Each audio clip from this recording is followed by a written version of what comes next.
Welcome to another Math Ninja Pro video. In this video, we will learn about the converse of Pythagoras' theorem. What does the converse of a theorem mean?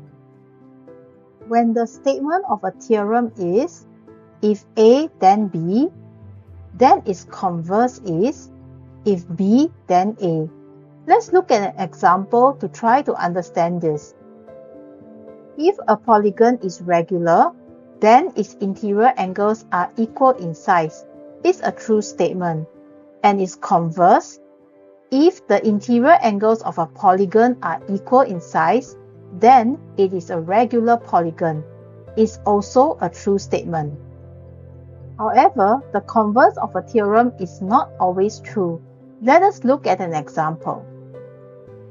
If a quadrilateral is a square, then all its sides are all equal. This is a true statement, but its converse, if all the sides of a quadrilateral are equal, then the quadrilateral is a square. It's obviously not true. Just think of a rhombus.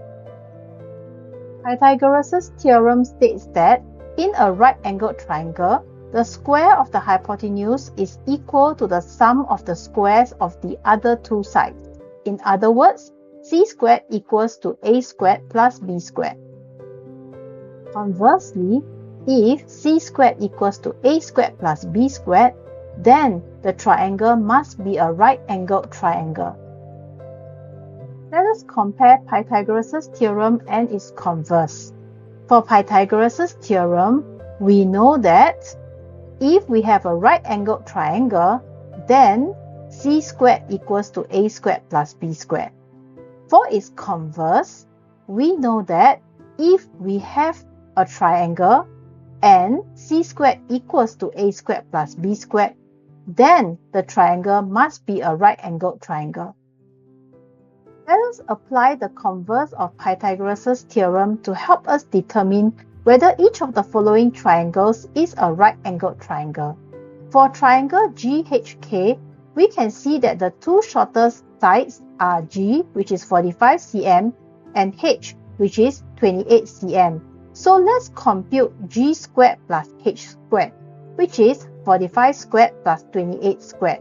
Keying that into a calculator, we get 2809. Next, let's compute K squared, which is 52 squared.